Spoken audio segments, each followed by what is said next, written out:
You believe in Paul? There are signs.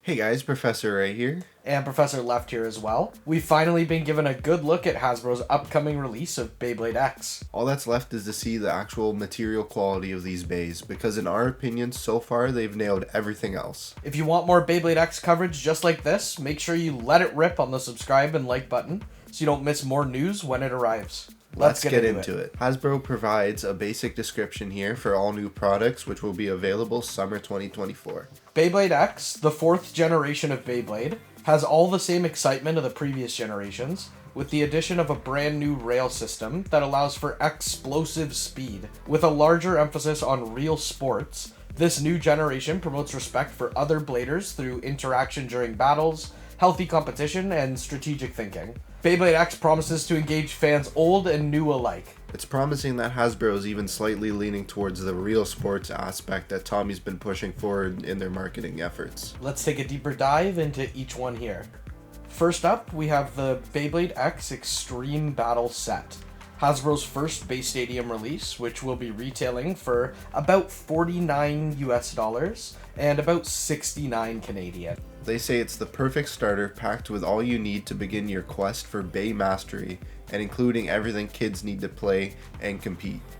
The Base Stadium, 2 right spinning tops, and 2 launchers with ripcords. Assemble your stadium and tops, load your launcher, and 3, 2, 1, let it rip. From what we can see after running it through the analysis machine, the Extreme Finish Zone has been brought forward to have a tray that can catch bays. It's hard to say exactly until we see it in person, but here's a few different visual comparisons of Takara Tomy and Hasbro's renders, so you can see exactly and compare yourself.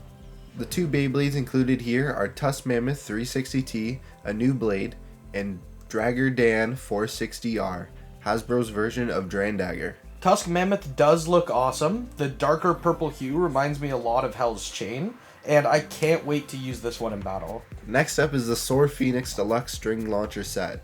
This is expected to retail for about $19.90 USD, $29.99 Canadian. Hasbro says the Deluxe String Launcher and Soar Phoenix 960 Gear Flat, attack type right spin top, work with the Accelerator gear system to level up your game and prove it in battle. When the gear of the top engages with the accelerator rail of a Beyblade X Base Stadium, it can super accelerate into an extreme dash, rocketing around the arena for crushing collisions and epic bursts.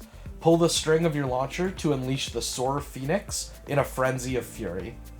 We love that they're hyping up the Phoenix Wing performance here. It can be a pretty strong competitor with the right combo.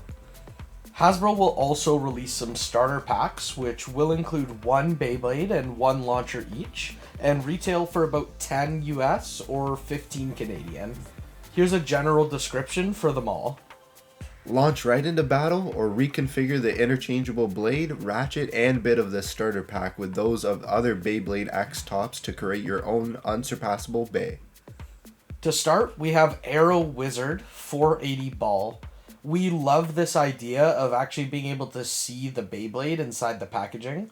It's basically the exact opposite approach of Takara Tomy's random booster products, revealing the eye-catching design of each bay instead of praying the renders on the box are actually accurate. Next up is Scythe Incendio 460 Taper. An interesting name change from Hell Scythe for sure, but obviously Hasbro does not want Hell directly on front of a toy. Another interesting switch up is from Knight Lance to Helm Knight. This starter will come with 380 needle. I would speculate Hasbro didn't want to lean into the weaponry aspect, but they did keep the scythe from Hell's Scythe. And last but not least, Sword Dran 360 Flat, to round off all the protagonist bays.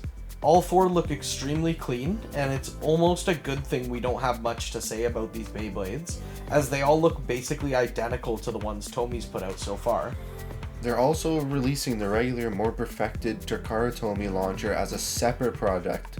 The tournament grade official winder launcher. Not much to say about this, but it is interesting to note that they're offering it as a separate purchase for $7.99 USD and $9.99 Canadian, instead of including it with the stadium or the starter sets. We've got some quick translations here for you as well. So it appears Hasbro will be calling the Spin finish a Survivor finish. Bird Kazumi will be known as Robin Kazumi. Exu Kurosu is Jackson Cross. Common X will be Blader X. Multi Nanairo will turn into Multi Nanairo. And finally, Chrome Riegu as Chrome Riegu. These are pretty decent changes overall, pretty close to the original. And I'm looking forward to hear the dub voices for these characters once we get some trailers and episodes over here. This has been everything revealed so far for Hasbro's announcements on Beyblade X. A summer release is ultimately not that far out, and as soon as we get more info or are able to get these bays into our hands, we'll let you know here. Take care.